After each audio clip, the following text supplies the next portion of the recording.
Hey dolls, it's me, JB, and today we are going to talk about waxing. So, as a licensed esthetician, this is something that I'm licensed to do and I do quite often. So, we're going to talk about, well, why should I wax? A little bit about the differences between waxing and sugaring, and also threading, which is very, very popular when it comes to those eyebrows.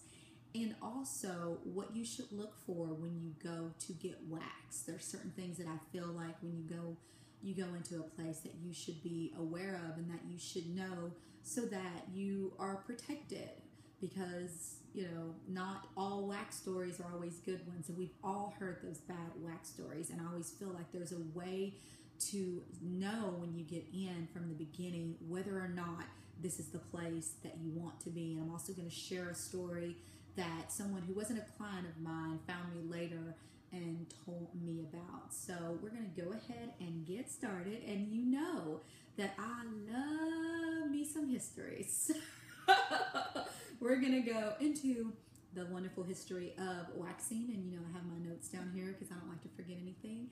But of course, like everything else that we have pretty much when it comes to beauty, it dates back to the Egyptians. And they actually did a sugaring technique. And so back in ancient Egypt, and I think it's Greece, yes, Greece and Middle Eastern countries, I can't even read what I typed, removing body hair was very, very important, and they actually considered it uncivilized to have hair on your body. So for those of you out there that it's 1976 down below, they would consider that to be uncivilized, which is funny to me because depending on the season, depends on how much hair I have in different places. Because during the winter times, like right now, us ladies tend to not want to wax as much because well, why? But I lost my whole train of thought right there. But back in the Egyptian days, they considered it uncivilized. So boy, have we changed over the years. So anyway, so that's all my history. So I didn't go too deep into it. There was a lot of stuff, but I was just like, we'll just get the nitty gritty. So why should I wax? And this is a question that I get asked a lot. Usually when women are trying to decide if they should do a Brazilian wax, a lot of my eyebrow clients will be like, well, why should I do that? And really it's a personal preference whether or not you get waxed downtown. I'm to the mind of, if it's something that you want to do it. If not, don't. But I always say, don't knock it till you try it. Because there's something about having the experience and then going, okay, that's something I didn't like. So don't let fear keep you from actually trying it, because a lot of women feel like they feel a lot cleaner when they actually do a Brazilian wax. The benefits over from waxing and shaving, one, waxing lasts longer because of course the hair is pulled out by the root. And so anytime the hair is pulled out by the root, the growth of the hair coming back takes longer. You don't have any cuts or nicks. Shaving a lot of times can cause razor burn, so you don't have that problem when it comes to wax. Waxing also will make your skin feel smoother, because a lot of times, when you shave, sometimes you'll rub against your leg and you're like, did I even shave? And that's because the hair is still underneath the skin, but when you wax, it completely takes those hairs out of the follicles. Also, you'll notice over time that after waxing over and over again, your hair will start to grow in slower and thinner. I've noticed this most in the area of people who get their underarms done. You notice it the quickest there because it's such a small concentrated area. So when any client that I have that regularly gets their underarm wax, I start to notice a lot quicker that their hair is a little bit thinner and finer, and it's a lot longer between their appointments that they can come in and get that wax. And that's really what we want to do. We want to be able to get that done, be able to wait a few weeks, if not more, before we have to actually come back again. So those are some of the benefits to waxing over shaving. Okay, so now the difference between sugaring and waxing. I don't do sugaring, so I'm not going to be able to show you anything on that. I am going to show a few things on waxing. more to just let you know what you need to look for. But sugaring, so sugaring is derived of all, it's supposed to be derived of all natural ingredients. So there's an application in a pool, and an application in a pool, and an application in a pool, and it's just like a little ball of like, trying to think of what to describe it as, just like a little ball of like sugary, kind of like caramely looking. Some of them that I've seen are kind of caramely looking. I've watched the procedure, I've never actually done it. My biggest problem with sugaring is that the same piece of sugaring blob that they use all over the area. That is the thing that gets to me, because I'm very, very big on sanitation. So if I'm going over your leg and over your leg and over your leg, what happens is when you wax, we're just not pulling off hair. We're pulling off hair, we're pulling off dead skin cells. If you have like a little spot on there that maybe had like a scab over it, we can open that up. And so you can potentially take bacteria and spread it from one area to another area with going over and off and over and off. So it's one of those things that I don't like to do, because I don't like the way that it's, in my opinion, I don't feel like it's as sanitary as waxing is. There are a lot of places that do sugaring, and that's great, and that's fine and dandy. And if you do sugaring, if that's what you're comfortable with, that's fine. Only thing I can do is give you my opinion, and for me, it's not something that I would ever do on myself. Actually, when I went to go see a demonstration of it, the lady was like, "So, would you like to try this?" And I was like, "No." And so, actually, the lady that I saw do it, she goes, "Yes, you can do those legs, and then you can go right up to that bikini." And I thought, no, not so, not so much. That just, to me, just kind of like me go, ugh. That made my sanitation bones go, no, we're not going to do that. So that's the big thing with sugaring, and part of the reason why I don't do it is strictly sanitation. So threading. So I'm actually bringing up something in threading because I found this out the other day. So threading is when they take the thin cotton and it's twisted to remove the hair. Typically, this is done for eyebrows. There are places that do it. When I see them, I think it looks absolutely fabulous. The only issue that I have with it is that some places that I've seen it done, just like with some waxers, some, it's the same thing. They don't always get the hair by the root.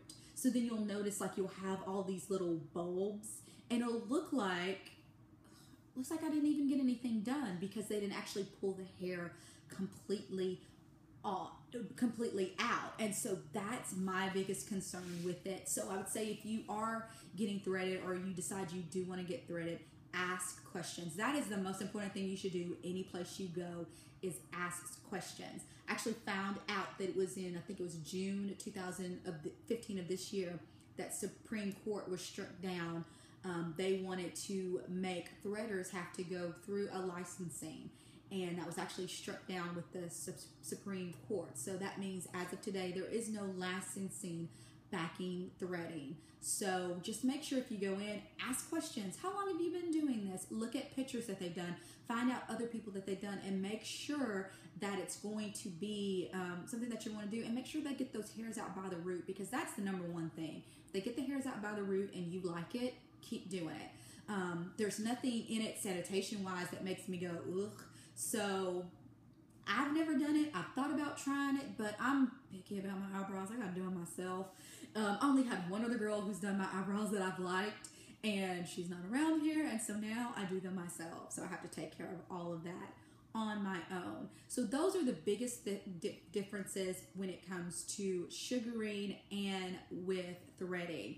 So we're going to go a little bit more into wax. So when you go in to get wax, a few things that you want to look for, and I'm actually holding this, so hopefully I can keep it steady. So you want to make sure their waxing area is clean. So I have a waxing area set up here for you. You just want to make sure that everything is clean and tidy, and that there's not sticks, dirty sticks sticking out or anything like that. You just want to make sure that they keep things in closed containers, and you just want to make sure that it's sanitized for you, because the biggest problem that usually is had when it comes to waxing is sanitation, and you just want to make sure that they're not double dipping with their sticks. When they pull out that stick and that stick goes into that wax and it comes out and it goes on your skin, this stick is now dead. It should not go back into the wax. So this is something that comes up a lot, that I'll have people say like, well, why not? Well, when it goes to your skin, anything that's on your skin could be transferred. So when you put it back in there, any bacteria that you had on your skin could go into that wax. And if you're thinking, oh, well, it's just my skin, but you have to think about all the people they did before you. So if you ever go into a place and someone's doing it, tell them, you know, I'm sorry, but you know, I'm gonna have to go someplace else. And just to let you know, doesn't matter how high they say the heat is on that wax, the bacteria is not killed when it goes into that wax. I hate when people say that, oh, well, the heat kills the bacteria. No, it does not. Don't fall for that trick. Just get up and say, thank you for your time, and leave. It's not worth it to have any slight possibility of a chance that anything will be transferred onto you. So remember, these sticks, it's a one-use stick. I get these at Walmart. They are cheap. There's no reason for anyone to be double dipping anything. Do not allow that to happen to you. Also, for me, I wear gloves on all of my clients. It's just something that I've always done. So if you come in and you get your eyebrows waxed with me, I'm wearing gloves. There are a lot of waxers who only use gloves for below the waist, and that's fine. But one thing you want to make sure, if you are ever getting a Brazilian wax and she does not put on gloves, it is time for you to get up and go. Because the last thing that you want, for me especially, I don't want to touch anyone below the waist without any gloves on, and you shouldn't want anyone to touch you below the waist without any gloves on when it comes to waxing. So just know that you always have the right to be like, no, and to get up and leave. You didn't sign a contract. You didn't say that I have to get this done. So if they're not following what you feel is safe sanitation practices, then you get up and you go. So now we're going to go back over to the chair because my feet are tired. And so we're going to, hopefully you can still see me. And so now we are going to talk about stories, because everybody always wants for me to tell them stories. And I do have some stories. The first story that I'm going to tell you about, though, actually is someone who was not my client. It was a girl that I knew, and she went and got a wax, and I didn't know at the time that that's what had happened. I surmised because she had a scab on both sides underneath her eyebrows, and I was like, huh. So she was telling me she went and got a wax, and when they put the wax on the first eyebrow, that it was really, really hot, and then they put the strip down and pulled, and it was very painful. So she's like, can I get a mirror? Which was very smart to do. And she noticed that her skin had been lifted. They had removed some of her skin, and she decided to go ahead and let them finish. So she had two scabs underneath and was like, you know, what can I do? And at that point in time, there's not much you can do. Aloe, Neosporin to keep, you know, from having any infections, but it already scabbed over. So it's just like, there's nothing you can do until that scab comes off. And then you want to try to make sure that you can not have any scarring or any, hopefully not any hypopigmentation in that area. But, you know, there wasn't much she could have done, but there was a lot she could have done to stop it. If you are ever getting waxed, and the wax is going to be a little hot, but if it's ever to the point where you feel like it is burning or it hurts so bad that you need to check and your skin is lifted, that is when you put your foot down and you say, okay, I'm sorry, we're done for today. And do not let them go on. Your skin should never be lifted. Feel right. Wax. Something is not going like you feel it should go. Always opt to go and just try out someone else. So my next story actually has to do with a guy, and some of my clients, if they're watching it, probably have recently heard this story because this was recently. So I had a guy contact me, and he was thinking about getting his legs waxed and possibly also his back. And so we talked for a little bit, and he's like, I'm really, really worried because I'm afraid it's really going to hurt. And I'm like, oh, well, it's not that bad. I, wax more, some other areas that are a little bit more sensitive than the legs or the back. And so he's like, well, I can't see any other areas more sensitive. And I'm like, well, I do, bikini waxes, and those are, could be pretty sensitive areas. And he's like, oh, no. I have a lot more hair on my legs than women have in that area. So this would be so much more painful.